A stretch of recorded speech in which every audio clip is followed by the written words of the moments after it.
Hey everyone, welcome back to our YouTube channel. So on today's video, I'm going to show you how to clear your search history in LinkedIn. So let's begin. First of all, open your LinkedIn application.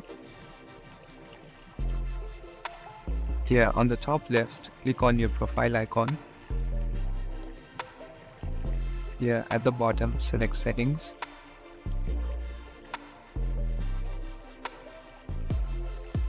Now on the fourth option, click on data privacy.